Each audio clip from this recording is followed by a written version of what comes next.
bienvenue au-delà des mots. Vraiment, je suis très contente de vous voir nombreux à venir écouter les experts qui ont parole libre, ils l'ont tout le temps, mais là, qui vont un peu exprimer leur point de vue, leurs convictions par rapport aux thématiques qu'ils ont choisies. Donc, Paul, la thématique, vous l'avez compris en la lisant, est sur la question de la participation. Pas très étonnant, Paul est un expert de la participation, de la co-construction. Donc, c'est un intervenant de l'école. Nous travaillons ensemble depuis plusieurs années maintenant. Et Paul Garcia est aussi l'animateur des formations Conseil citoyen.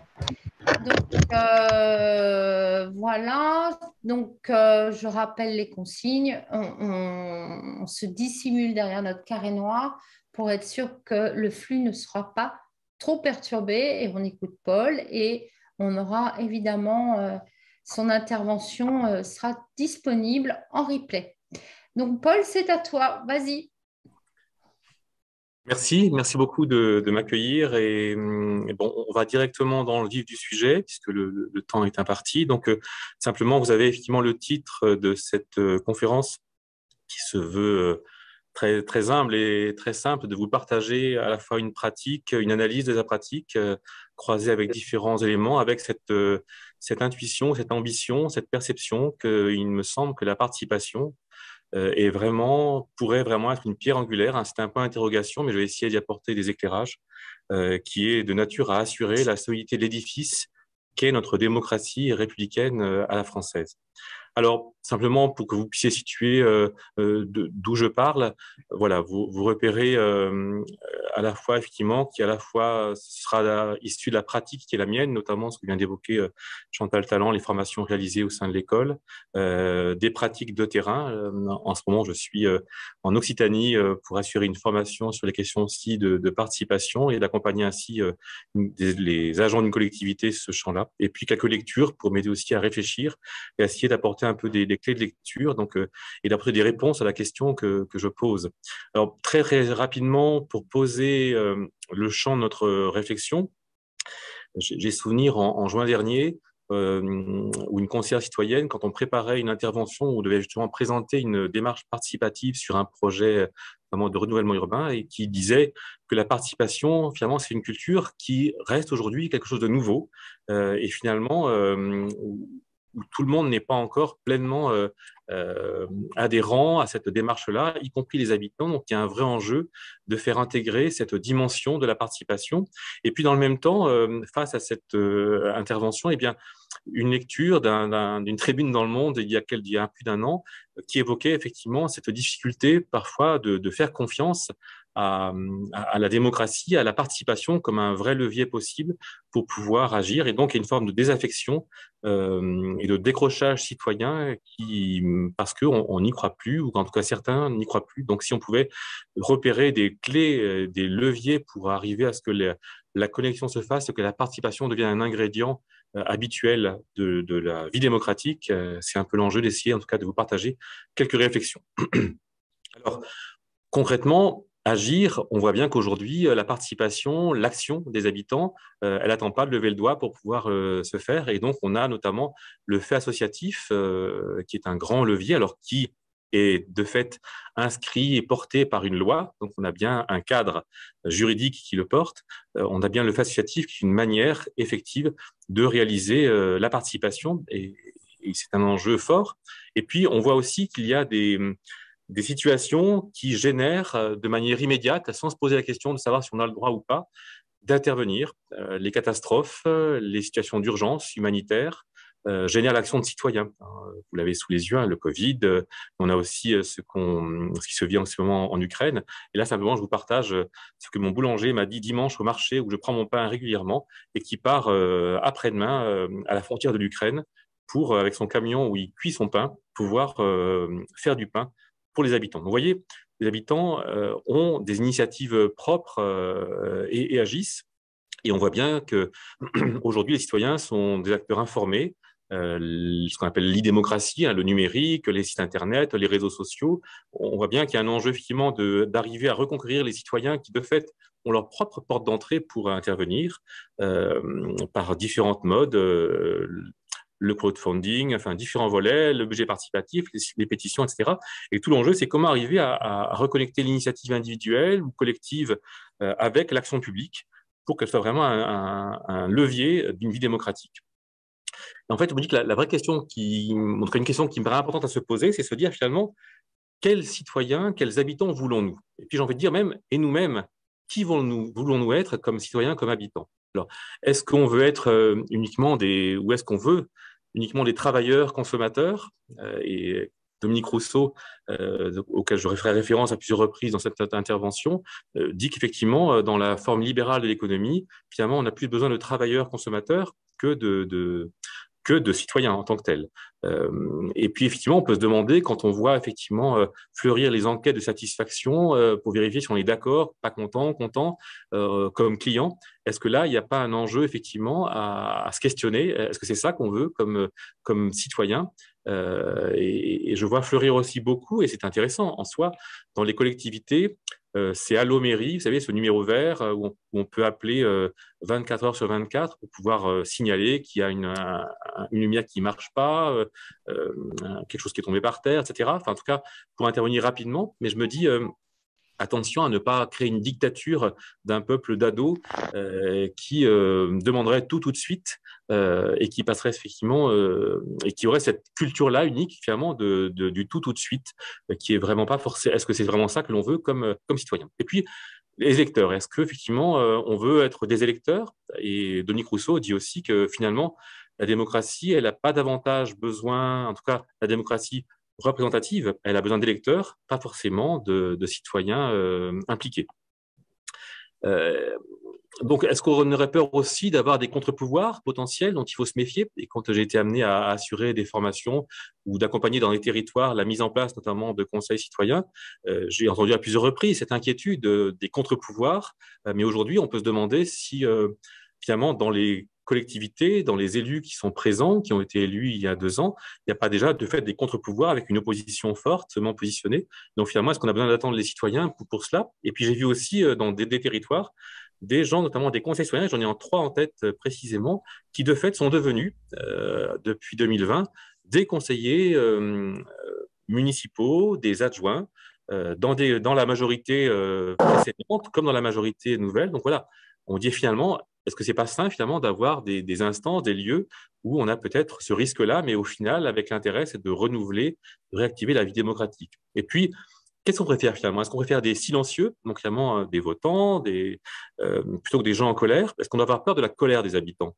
Alors finalement, les silencieux, c'est plus confortable à court terme, c'est moins dérangeant. Mais finalement, est-ce que la colère, c'est vraiment grave ou c'est plutôt une étape parfois nécessaire pour nourrir la volonté de participer? Alors je fais un petit détour rapide pour justement pour partager un exemple sur un territoire où je intervenais. Je fais court, vous l'avez sous les yeux. C'est un atelier public où on intervenait justement pour associer les habitants sur un quartier en difficulté afin de construire un diagnostic des besoins. Et puis on a vu arriver effectivement des habitants en grande colère qui étaient arrivés un petit peu les bras croisés au fond de la salle en parlant très fort. Nous sommes venus parler des rats. Et puis, une des représentante du groupe s'est exprimée sur ce sujet-là. Et nous, comme consultants qui animions l'atelier, on a pris en compte ses propos comme les propos des autres participants dans le temps de diagnostic collectif qu'on avait en plénière. Et puis, on a eu des ateliers qui ont suivi. Et puis, en fin de soirée, à la fin des ateliers, cette dame en question, eh bien, son sujet prioritaire qu'elle nous partageait, c'était l'important, c'est de proposer des solutions d'activité aux jeunes du quartier qui ne partent pas en vacances. Voilà son sujet. Eh bien, je me dis finalement, en 2 heures de temps, cette habitante, centrée au départ sur sa difficulté qui était bien réelle du quotidien, avait laissé sa colère se transformer en l'énergie d'une citoyenne soucieuse des conditions de vie des jeunes du quartier. Donc, je me dis finalement, quelle chance qu'elle était en colère. Parce qu'elle n'aurait pas été en colère, peut-être qu'elle ne serait pas venue à cet atelier.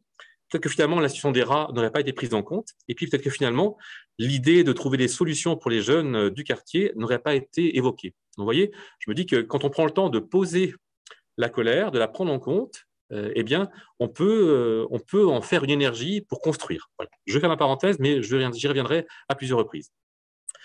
Vous dire un peu qu'il me semble qu'un des points qui freine aujourd'hui, c'est cette culture du roi soleil qui fait partie de notre culture depuis des siècles en France, qui, de mon point de vue, reste ancrée et puis qui se confronte à la volonté des citoyens de prendre part. Alors, vous le partagez. Ce roi Soleil, vous le voyez ici, on a tous en tête notre bon roi Louis XIV, et effectivement, c'est parti de cette monarchie de droit divin qui finalement n'a de compte à rendre qu'à Dieu en personne, sans l'intermédiaire du peuple. Voilà. Donc, il n'est responsable que devant Dieu. Et puis, effectivement, dans cette théorie-là, de la royauté de droit divin, eh bien, ce pouvoir divin, il ne saurait être limité ni par une autorité morale, ni par un contrat social avec le peuple. Et puis, vous voyez ce qu'écrivait Louis XIV à son dauphin. Il écrivait « Dieu qui a donné des rois aux hommes a voulu qu'on les respecte, que lui seul peut juger de leur conduite. Sa volonté est que quiconque obéisse sans discuter. » Et donc, la tête seule doit penser et prendre les décisions, et les autres membres ne sont là que pour exécuter ses ordres. Voilà. Point, soit ce qu'on a vécu avant la Révolution française. Mais ce qui me frappe, c'est que quand on regarde la Déclaration des droits de l'homme et des citoyens, finalement, on pourrait s'interroger, et j'y reviendrai à plusieurs reprises dans cet échange, est-ce que finalement le principe de souveraineté qui passe du roi à la nation, est-ce que la nation, ce grand concept juridique, est-ce que la nation ne serait pas notre nouveau roi soleil? Nick Rousseau, il évoque que la nation est un être abstrait et que la volonté étant dans la nation et non dans le peuple des citoyens, elle est achevée par ses représentants. Et bien, ce qui me frappe, c'est qu'aujourd'hui, pour moi, dans ma pratique professionnelle, je vois au moins deux indices qui me font dire que cette culture du roi soleil, elle continue aujourd'hui avec cette dimension un petit peu absolutiste que la vérité, elle est là. Je perçois, et on l'a tous vu, que lors des élections des années précédentes, on a des représentants de la nation qui sont effectivement élus, qui sont vraiment élus, hein, mais avec souvent un taux de participation très faible et qui ne questionnent pas leur légitimité, ou en tout cas ne voient pas l'intérêt à faire participer les habitants au-delà de l'élection. Quelque part, les élections les a sacrés et leur pouvoir peut être exercé pendant tout leur mandat de manière quelque part absolue. Et j'ai en tête quelques élus auxquels je pense dans certains territoires, objectivement, et peut-être que vous l'avez pu identifier dans certains territoires. Et puis, un autre point qui peut ressortir, c'est ce primat de la culture légaliste sur la démarche de projet. En gros, ce qui descend d'en haut, la loi, le règlement, la circulaire, eh bien, on est là pour l'appliquer.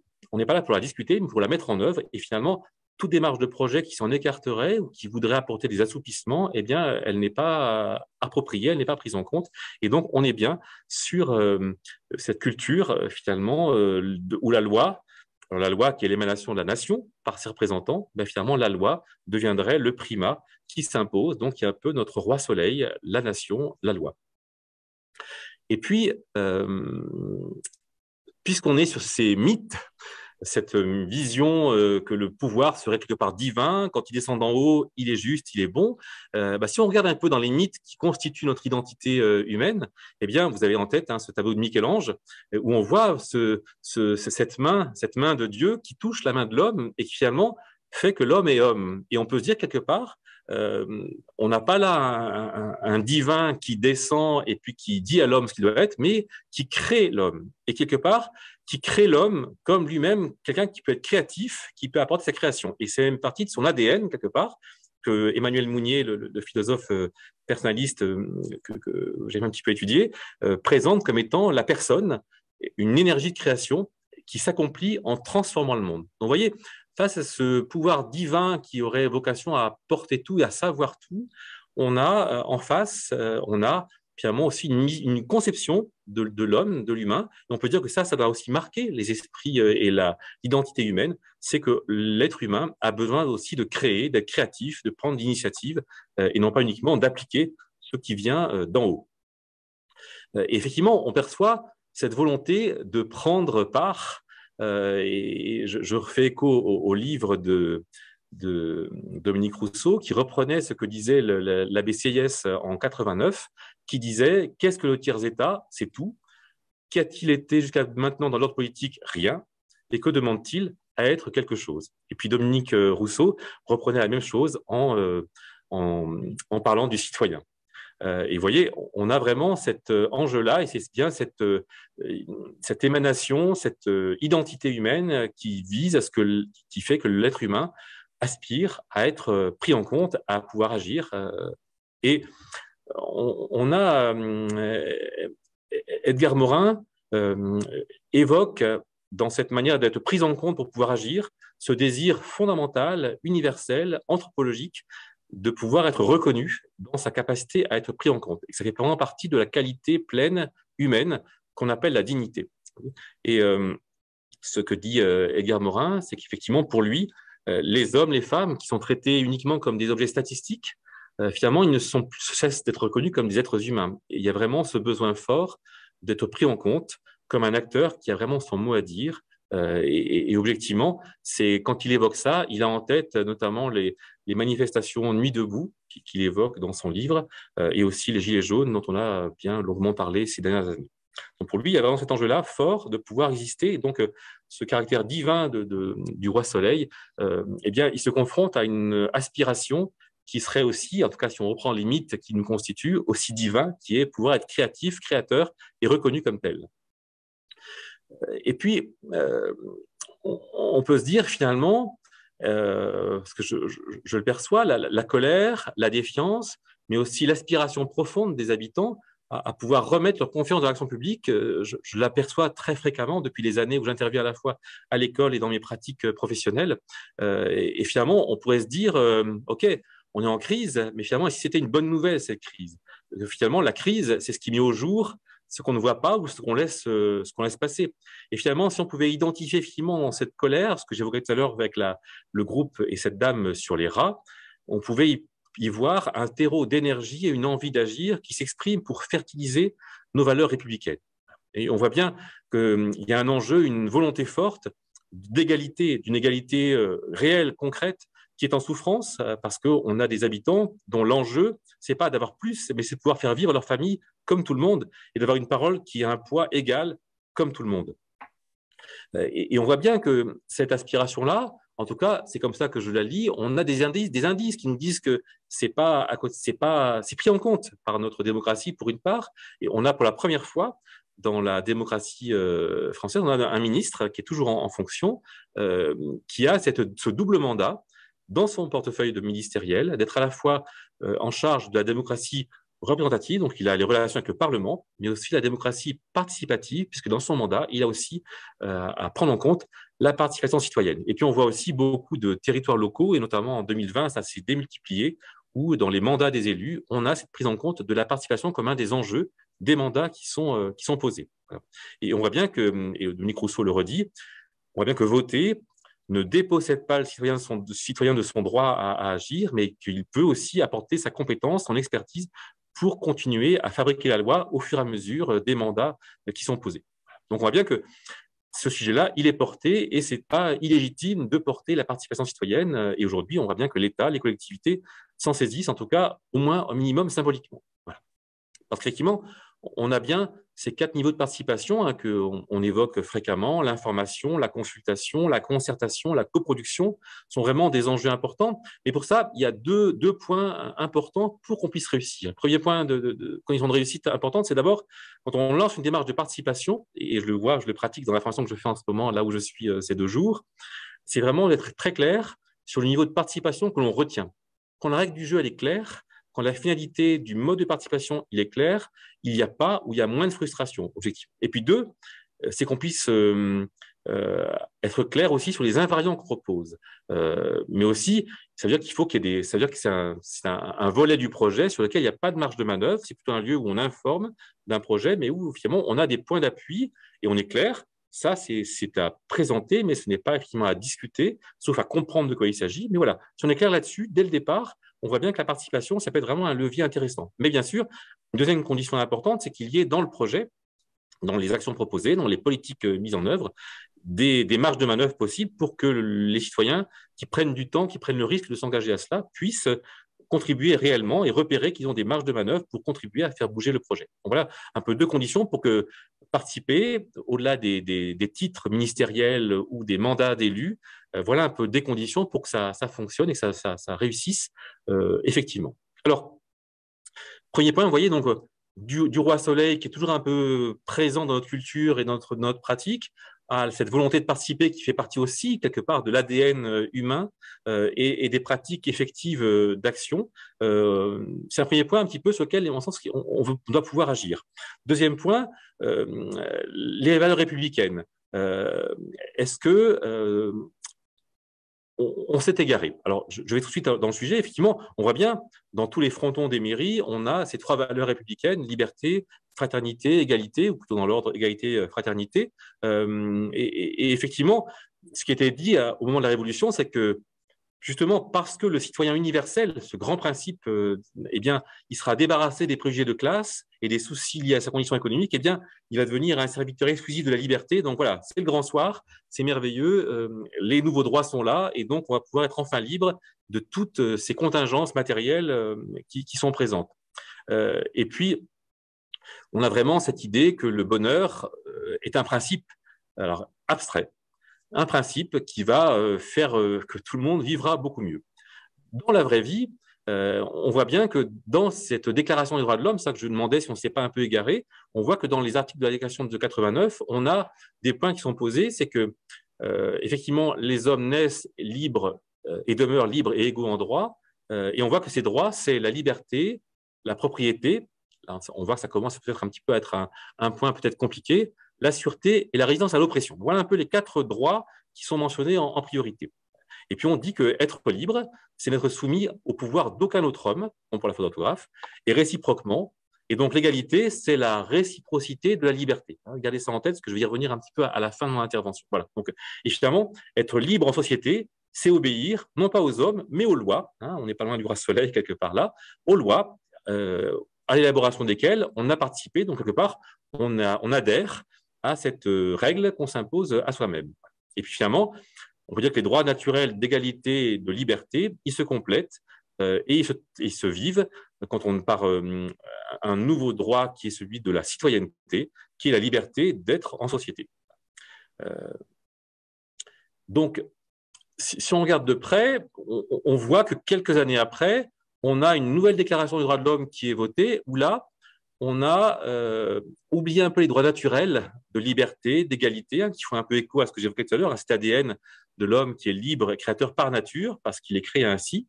Et là, on a les droits de l'homme qui sont les droits de l'homme en société. Donc, ça devient un peu plus resserré. La nature, elle est derrière. C'est maintenant dans le collectif que ça se joue. Et en fait, ce que j'ai pu lire dans ce qu'a écrit Florence Gauthier, c'est qu'effectivement, cette formulation, elle était la peur notamment des possédants de risquer de perdre son droit à la propriété. Et donc, en tout cas, il y a un enjeu de pouvoir le préserver de manière illimitée, ce droit à la propriété. Et puis, on a un rajout 2 ans après, avec une nouvelle constitution qui, elle, ne reconnaît plus le principe de la souveraineté populaire et qui met l'accent sur très fortement une division en classes, de nouveau, du droit et une hiérarchie au sein du genre humain. Voilà. Et on passe finalement d'une république à une ré privée des riches. Voilà un peu comment le formule Florence Gauthier.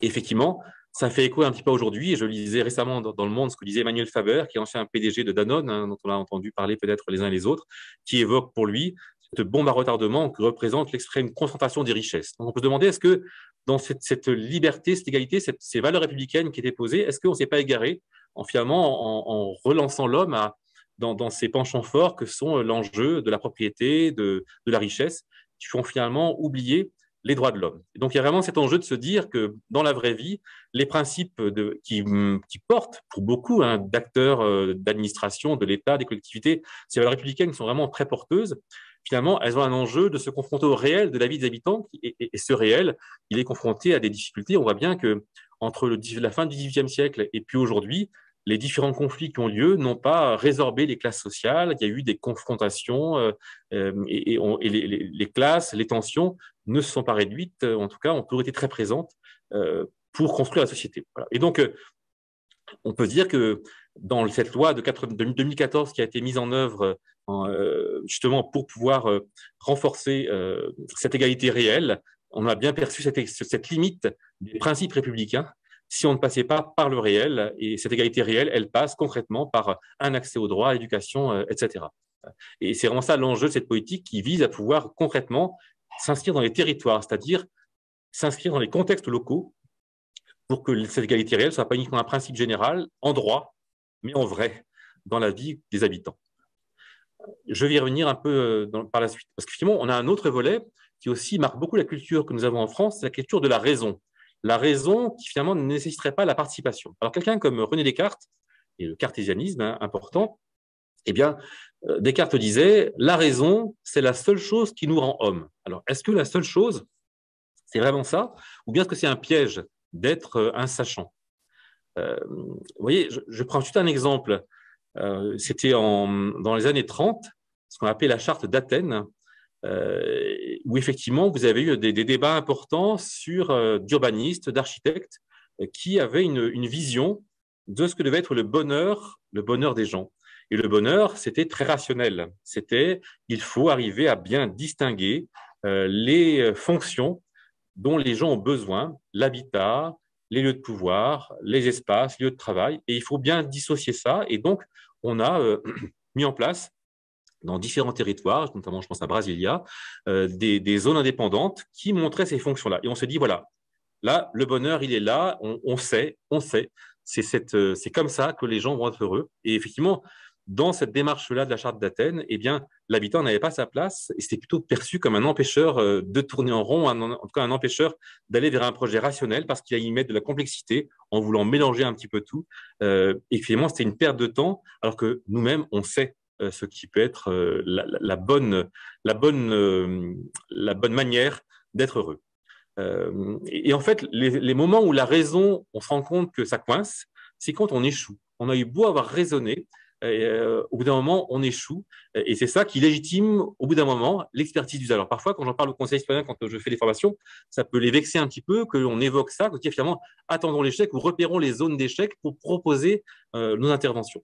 Et finalement, vous voyez, je prends un exemple qui m'avait été expliqué très brièvement par une conseillère citoyenne qui m'expliquait il y avait un projet de concertation mis en place pour aménager une rue, 3 rues, et finalement, il y a eu très peu de monde qui avait participé. Et finalement, les acteurs se sont dit, et si on écoutait ce que propose le conseil citoyen pour pouvoir faire un peu autrement afin de pouvoir mieux associer. Et puis de fait, ça a permis d'avoir beaucoup plus d'habitants associés à la démarche de concertation. Mais d'abord, ils ont fait ça ainsi.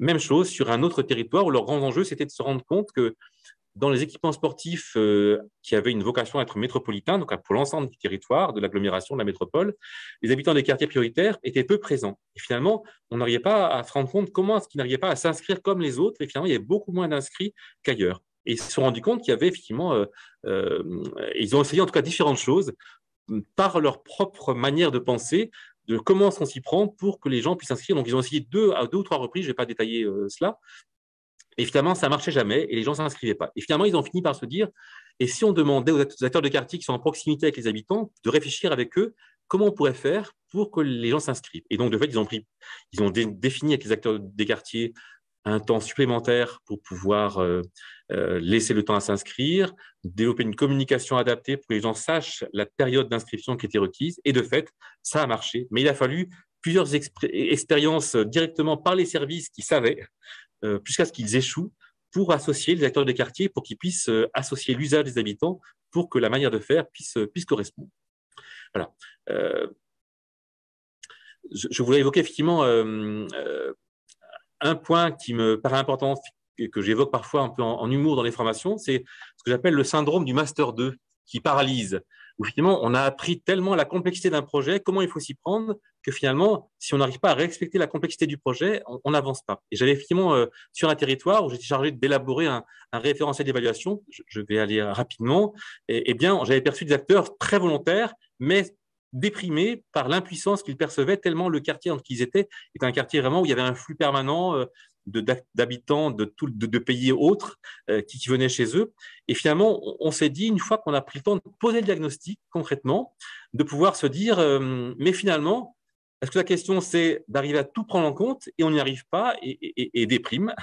Est-ce qu'il ne faut pas plutôt se dire, finalement, sur quoi est-ce que les habitants, qui finalement attendent pas des professionnels pour vivre, ils se débrouillent, ils survivent, ils trouvent leur solution, est-ce qu'on pourrait repérer les besoins sur lesquels les habitants n'ont pas de réponse par eux-mêmes et sur lesquels, là, ils attendent de leur part une valeur ajoutée pour agir. Et de fait, une fois qu'on a posé ce point-là, après un temps de pause, eh bien, on a ressorti 3 priorités que je ne détaille pas ici, mais qui ont permis de pouvoir tout d'un coup se redonner une prise.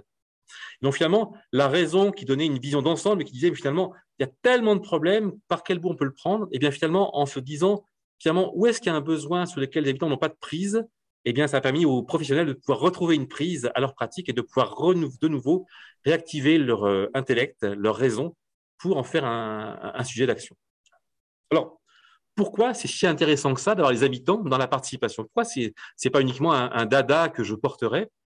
Pourquoi c'est vraiment un sujet important pour nos politiques publiques? Eh bien, il me semble que l'enjeu qui est là, et il y en a au moins deux, et en tout cas celui-ci que j'aimerais vous partager, c'est d'avoir une prise sur le réel. Bien entendu, ce mot réel que j'ai évoqué tout à l'heure. On a qu'un comme Emmanuel Mounier qui dit que les politiques abstraites, ben, ça ne change pas la vie. Il y a un vrai enjeu d'aller vers une politique vraie. Et il disait, la seule méthode, c'est de nettoyer et de relier les électrodes du réel pour que l'étincelle jaillisse. Et il disait aussi que les pauvres, les opprimés, les écrasés, hein, c'était dans les années 30-40, c'est une formulation de l'époque, pour l'enjeu, c'est pas de les plaindre ou de les chérir, mais c'est qu'ils soient là, qu'ils existent et qu'ils prennent leur place.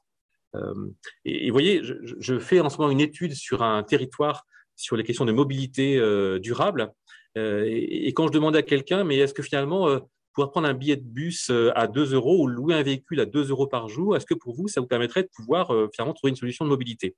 Et sans pathos, il a réfléchi une seconde en me disant, en fait, 4 euros, c'est mon budget pour manger sur une journée. Vous voyez, c'est très réel pour lui. Et j'avoue, quand j'écoutais ça, et j'ai aucun avis sur rien, hein, mais je ne pouvais pas m'imaginer, n'oublier ces 5 euros qui avaient été enlevés de l'APL il y a quelques années. Et 5 euros, ben, je dis voilà, c'est un jour de repas en moins pour lui si jamais il était concerné par ce sujet-là. Donc, vous voyez, l'habitant, il n'est pas dans les grandes théories, en tout cas dans ces hypothèses, notamment les plus modestes. Concrètement, ils sont dans comment je fais face à l'activité. Et c'est pour ça que dans cette loi de 2014, l'égalité réelle, c'est un enjeu important et c'est pour ça qu'on a besoin de l'expertise d'usage parce que c'est elle qui permet de ne pas décrocher du réel et d'avoir une politique vraie qui va vraiment permettre de pouvoir modifier, améliorer le quotidien.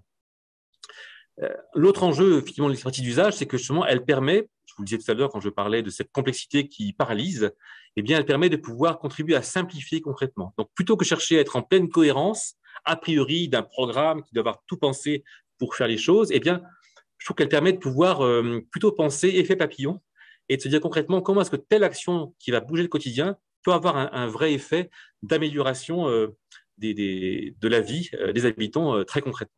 Vous voyez, il me semble vraiment que l'expertise pratique concrète des habitants, c'est un vrai antidote à la complexité qui paralyse les techniciens qui sont vraiment bien formés, mais qui pourraient réutiliser cette bonne formation sur des enjeux de réalité qui changent vraiment la vie, qui simplifient en tout cas la manière de penser le projet. Et puis, effectivement aussi de penser, de rationaliser autrement aussi les projets. Parfois, on dit, mais l'habitant, il va vouloir plein de choses. Donc, est-ce que nous, on est quand même rationnel, on sait ce qui est important, on sait ce qui coûte cher. Et en fait, c'est faire peu de cas des habitants que de penser qu'ils ne sont pas réalistes au niveau budgétaire. Les habitants savent pertinemment, en tout cas ceux que je rencontre depuis des années, ce qu'est un budget contraint, ce qu'est un porte-monnaie qui est vide dès le 15 du mois. Et donc, ils ont cette capacité de pouvoir faire face et se dire, voilà, on fait avec les moyens que l'on a. Et aussi, ils sont capables aussi d'être inventifs, créatifs, sans forcément avoir besoin d'argent, mais simplement en essayant d'utiliser des solutions par un investissement, par la créativité, qui ne coûtera rien, mais qui sera très utile pour pouvoir réussir à mener au bout un projet. Donc, cette créativité-là, elle est vraiment, je l'ai pu la pratiquer et la voir fréquemment. Donc, on a une vraie manière de pouvoir aborder la rationalisation des ressources autrement, en osant faire le choix de l'habitant pour participer. Mais alors, la question qui se pose en fait, c'est de se dire, mais est-ce que vraiment on peut accorder crédit à une expertise d'usage? En fait, est-ce que c'est quoi ce machin finalement? Est-ce que c'est vraiment sérieux, l'expertise d'usage? Est-ce que finalement les demandeurs d'emploi de longue durée, les bénéficiaires du RSA, des minima sociaux, les personnes en surendettement, franchement, est-ce que ce sont des expertises d'usage? Est-ce que c'est pas d'abord des personnes qu'il faut secouer pour qu'ils cherchent et trouvent des solutions à leurs difficultés? Et vous voyez, un sondage que je lisais qui dit qu'effectivement que 8 Français sur 10 estiment qu'il y a trop d'assistanat en France et que beaucoup de gens abusent des aides sociales. Donc, si c'est le cas, est-ce que vraiment on pourrait dire que ces gens-là sont des gens crédibles pour être des partenaires experts d'usage? En réalité, si on parle du réel, en réalité, eh bien, si on prend le RSA par exemple, que l'on connaît tous, eh bien, plus d'un tiers des personnes qui pourraient en bénéficier aujourd'hui n'effectuent pas les démarches pour le repercevoir. Parfois parce qu'ils ne le savent pas, parfois parce que c'est compliqué à y accéder, et parfois c'est parce qu'ils ont honte d'y accéder. Et les travaux que j'ai pu mener récemment dans 2 territoires, j'ai pu rencontrer des personnes, notamment au Resto du Cœur où je fais mes enquêtes, où j'ai pu voir des gens là qui m'exprimaient aussi leurs difficultés parfois à oser demander et combien c'est pas simple. Vous voyez. Donc, j'ai plutôt vu en fait non pas des gens qui baissent les bras, qui se laissent porter, mais plutôt des combattants. Vraiment, je le dis tel que je l'ai vu. Alors, je ne connais pas tout le monde, mais j'ai fait une étude récente dans un territoire d'Occitanie où j'ai vu en face à face plus de 120 personnes et que j'ai pu voir des gens et je les ai vus au Resto du Cœur, comment ils combattent. Ils vont à la fois travailler en journée, mais ils s'occupent aussi des Restos du Cœur pour pouvoir avoir à manger pour leur famille.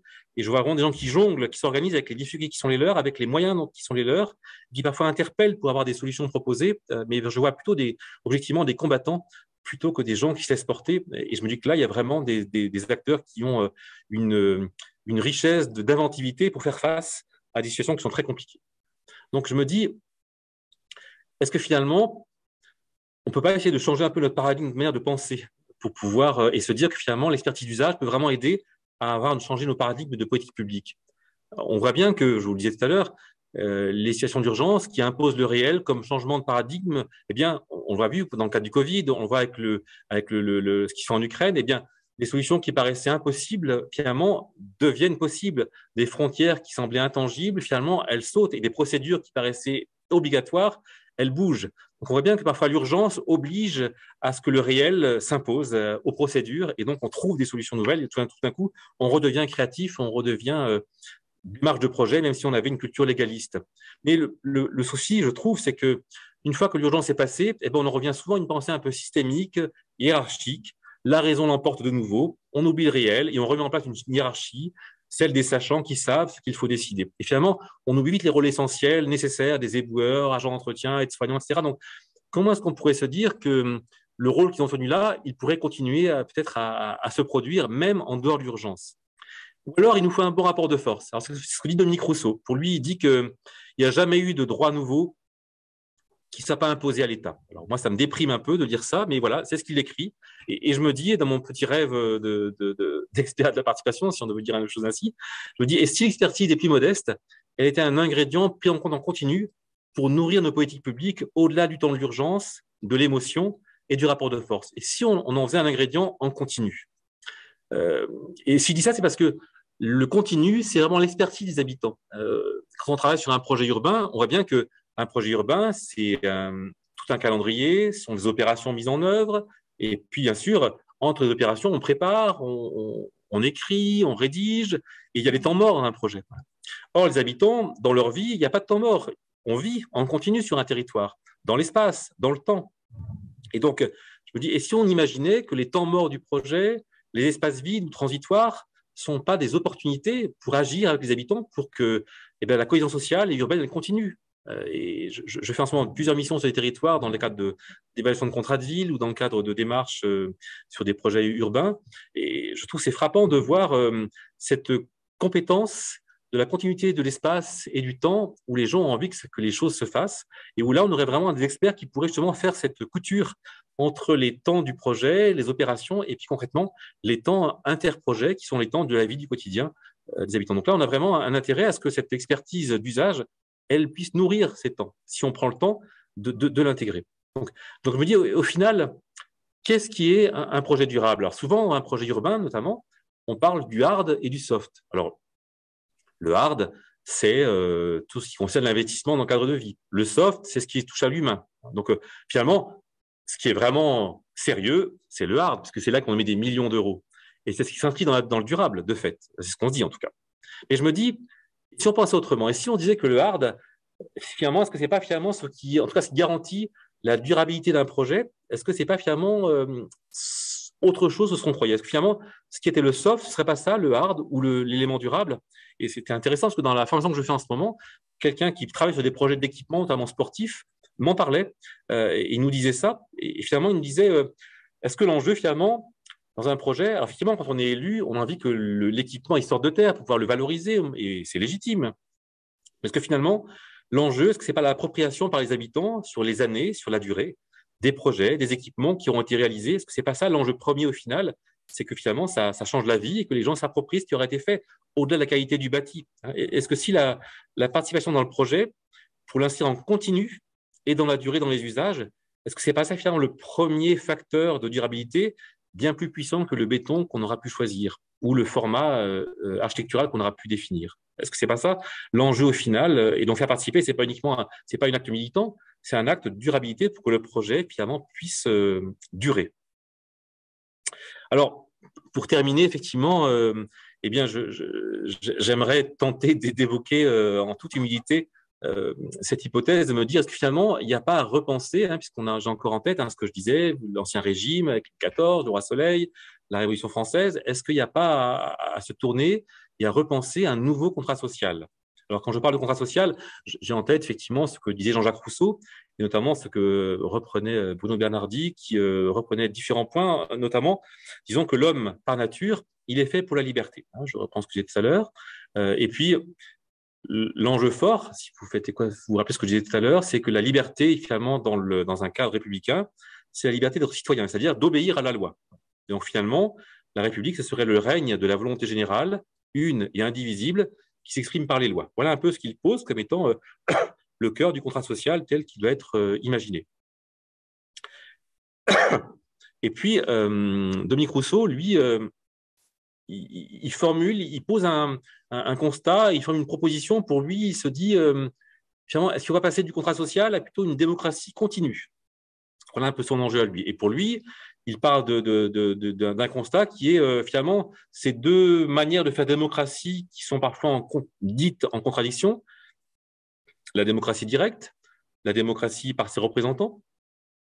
Finalement, ce qu'il dit, c'est que finalement, quand on les prend comme un absolu à part entière, hein, roi Soleil, est-ce qu'ils n'ont pas le même défaut? Finalement, c'est la fusion entre le corps du peuple qui finalement serait inscrit dans celui de ses représentants, ou bien le peuple lui-même qui décide par référendum et donc qui serait lui-même tout puissant, donc qui serait l'absolu de la bonne décision, donc de la vraie démocratie directe. Donc finalement, il n'y aurait pas d'écart entre le peuple et ses représentants, puisque finalement, c'est le peuple qui sait tout, démocratie directe, ou bien c'est ses représentants qui savent pour le peuple la démocratie représentative. Voilà. Donc, est-ce qu'il n'y a pas cet enjeu-là de penser un peu autrement? Donc, pour lui, l'enjeu fort, c'est de sortir de la fusion et donc de réussir ce que les révolutionnaires n'ont pas pu accomplir, c'est donc donner vie au droit pour les citoyens de pouvoir réclamer contre leurs représentants. Voilà. Donc, et pour lui, on peut tout à fait être électeur, mais aussi pétitionnaire, lanceur d'alerte, acteur associatif, etc.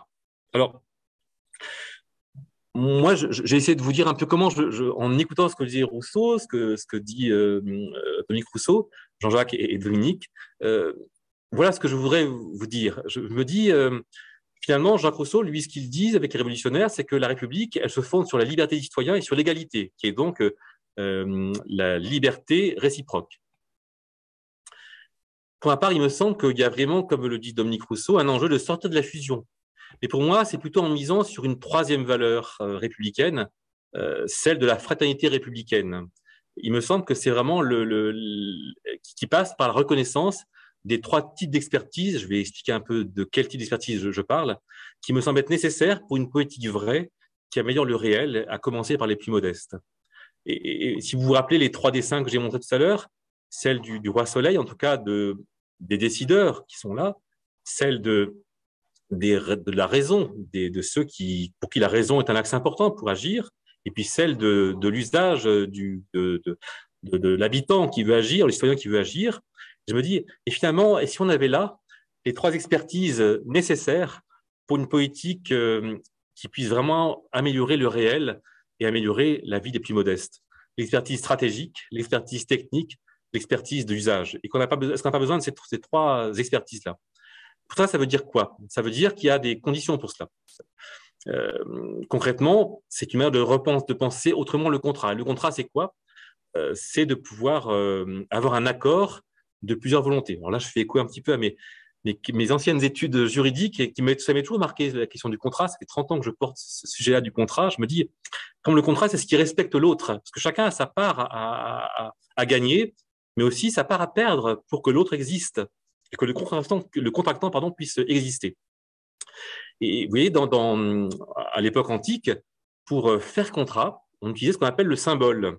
On avait un tesson de poterie qu'on cassait en deux et chacun avait sa partie. Vous voyez, on avait un morceau, on n'avait pas tout. Chacun avait une partie. Finalement, c'était en rapprochant ces deux morceaux qu'on pouvait se reconnaître comme étant les deux contractants, et donc le contrat était on dit, liquidé juridiquement.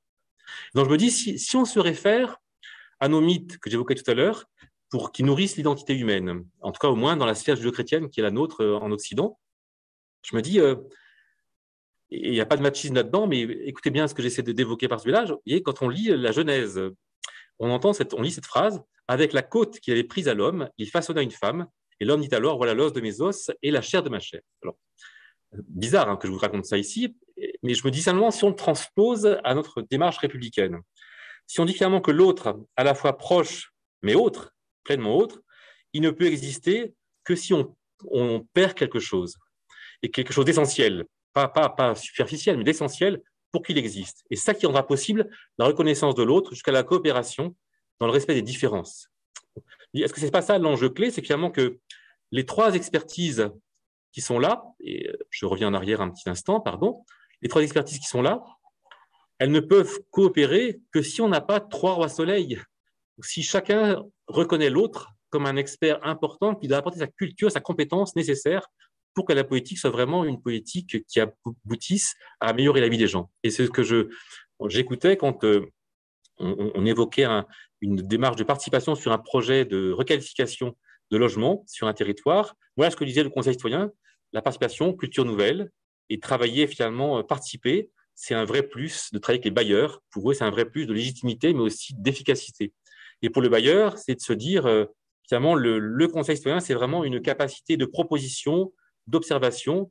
Les besoins du quartier, on ne les connaît pas parce qu'on n'y vit pas comme un habitant. En tout cas, on a une expertise autre qui a besoin de l'expertise du quotidien de l'habitant pour pouvoir agir. Voilà ce qu'il disait. Et puis la ville, disant que pour elle, c'était aussi important, c'est une clé de réussite du projet qui demande d'avoir une juste place pour l'habitant. Vous voyez, là, on a une reconnaissance de chacun comme l'expertise de l'autre nécessaire pour que cette requalification de logement et cette opération avait été plutôt une réussite, où chacun avait joué sa part et avait permis de pouvoir avoir une qualité du projet plus importante. Et pour cela, je regarde le temps qui passe, et je vais directement, je vais balayer rapidement ces quelques slides. La première, c'est un enjeu justement pour pouvoir arriver à se reconnaître et se rencontrer, ces trois expertises-là. Il y a un enjeu de casser les frontières. Et ces frontières-là, ça veut dire qu'il faut pouvoir trouver des occasions, notamment dans l'espace public, pour se rencontrer. Voilà un exemple, vous voyez, où on a des lieux un peu du quotidien, avec ici, vous voyez, un lieu de jardin partagé qui est ici. Et juste à côté, c'est le zoom que vous avez ici, vous avez un thermos, 3 chaises, 2 tasses de café, et puis on peut se croiser dans un environnement qui est tout simple, sans frontières, sans barrières, sans murs. Et là, on a un lieu de jeu dans un parc où tout est posé par terre, où il y a plein de gens qui sont passés alors qu'il n'y avait pas du tout de communication, mais c'est juste un lieu où les gens passent, ils peuvent jouer, pique-niquer, comme à la maison. Idem d'avoir des lieux où on désinstitutionnalise l'espace public pour en faire un lieu de vie quotidienne courante, et donc qui casse ces frontières-là aussi entre l'habitant et l'institution. Donc il y a vraiment cet enjeu-là d'arriver à se dire on peut se rencontrer sans avoir besoin de pouvoir avancer, et sans avoir besoin de mettre de frontières pour montrer qu'on est supérieur ou inférieur, mais qu'on est simplement dans cette démarche de valeur fraternité républicaine.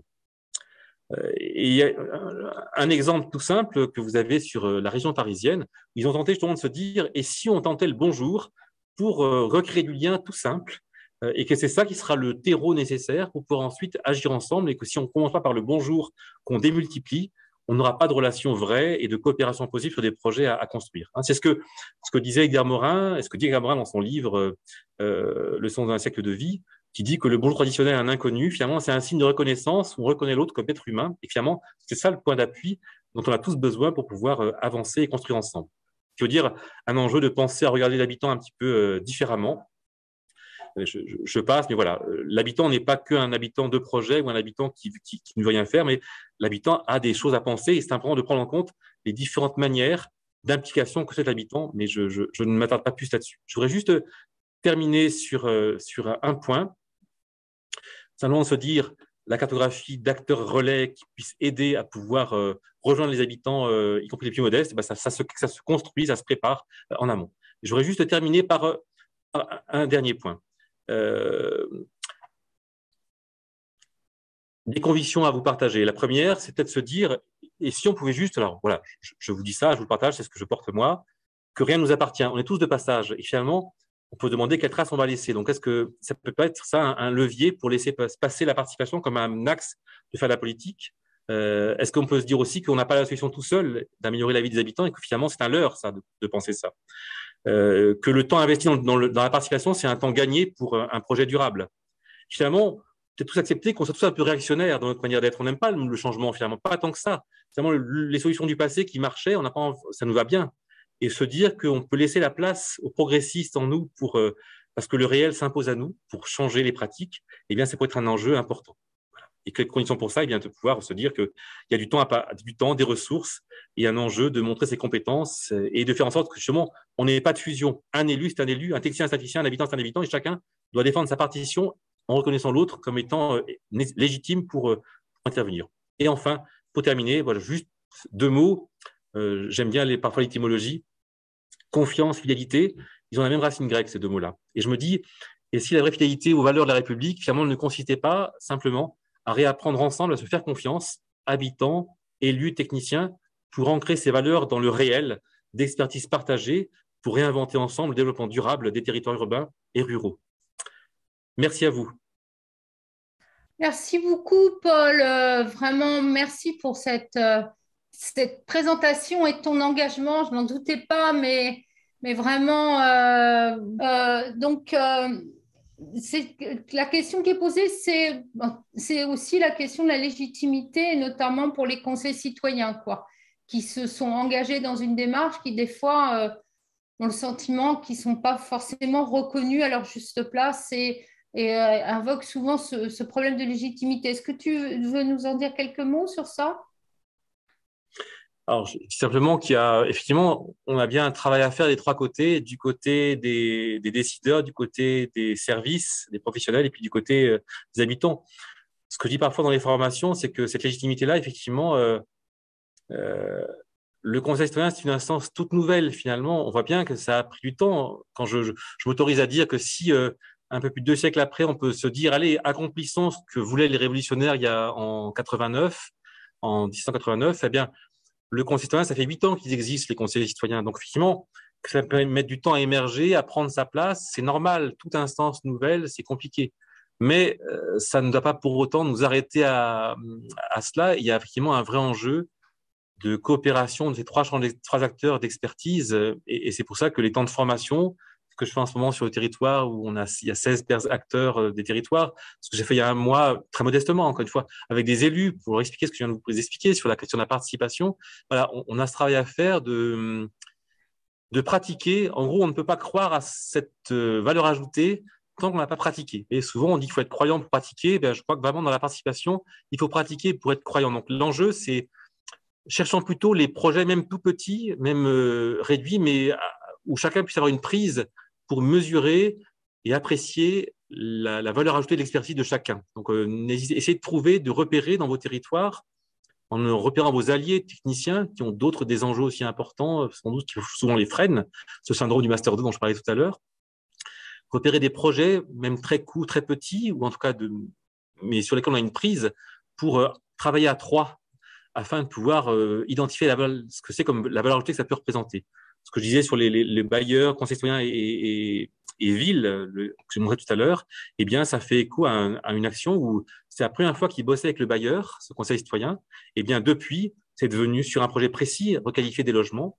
Eh bien, depuis, c'est devenu une pratique courante parce qu'ils ont tous perçu l'intérêt de travailler ensemble. Vous voyez, donc, commençons quelque part. Effet papillon, ce que je disais tout à l'heure. Oui, c'est ce que tu nous disais.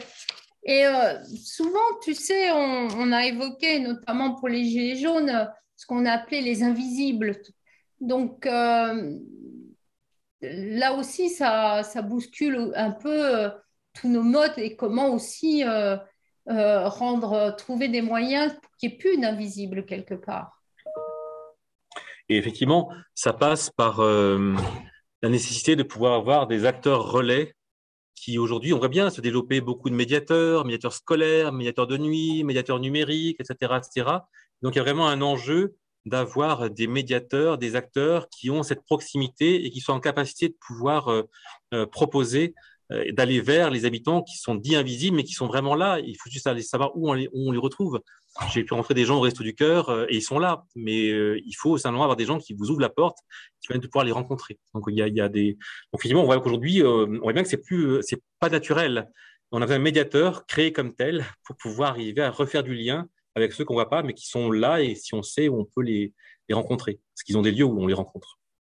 Et est-ce que tu crois, Paul, qu'il y a une spécificité française à résister à ça, à cette question de la participation? Parce que à l'école, on fait des voyages d'études, on est souvent surpris pour ce qui nous paraît quelque chose de nouveau, qui ont été mis en place depuis longtemps dans des pays, je pense en particulier au Danemark, aux Pays-Bas.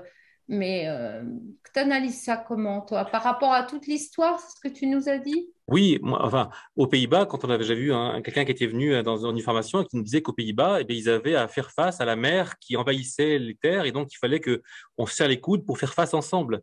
En France, on a la culture de Louis XIV, toujours, le roi Soleil, et la raison Descartes qui prime. Donc en gros, la raison, elle sait et le décideur, il sait. Et donc finalement, la participation, ça reste toujours un petit peu le truc qui va nous casser les pieds, qui va complexifier le travail que réalise l'élu, sa stratégie, son calendrier, et au technicien à qui on met la pression parfois et qui sait ce qu'il a à faire. Donc vraiment, on a vraiment en France cette culture de très descendante et très rationnelle. Donc Descartes et le roi Soleil, ils nous ont bien marqués, ils sont toujours là. Donc il y a vraiment un enjeu de. C'est ça que je dis que parfois l'échec, c'est le moment nécessaire pour enfin sortir de cette prison qu'est le droit divin du roi Soleil et ce cartésianisme qui enferme, alors que bien utilisé, c'est un super atout. Merci en tout cas. Bon, moi, je retiendrai évidemment beaucoup de choses de ton exposé. Moi, j'ai adoré la participation plus durable que le béton. Ça, je vais te le reprendre parce que je trouve que c'est exactement en ces termes-là qu'il faut poser cette question de la participation. Tout ce que tu nous as dit sur les temps du projet qui nous concerne notamment, là, aujourd'hui, on en est sur le renouvellement urbain. Comment la participation peut venir nourrir ce temps du projet. On oppose souvent le temps long que les habitants ne comprennent pas. Et on voit qu'à travers ta démarche, c'est exactement le contraire, quoi. Que ces temps du projet peuvent être totalement investis. Donc, je te remercie encore beaucoup. J'espère que ce réel que tu veux imposer aux procédures, ben, on continuera avec toi à dire que la participation, c'est bien cette donnée du réel. Donc, merci encore, Paul. Je pense que on peut vraiment te remercier. Moi, je vais t'applaudir. J'ai une petite main là. Donc, vraiment, merci beaucoup. Merci à toi. Donc, notre conférence s'achève maintenant. Donc, je vous donne rendez-vous sur un autre sujet dans la même forme le 26 avril avec Fanny Léné-Daniel, où nous parlerons de l'histoire et des enjeux du logement social aujourd'hui. Encore merci à vous. Le replay va être disponible et mis en place par Alice dans quelques jours. Donc, vous pouvez réécouter la conférence de Paul. Merci, je vous souhaite à tous. Encore merci, Paul, une très, très bonne journée. Merci à vous tous. Merci à vous.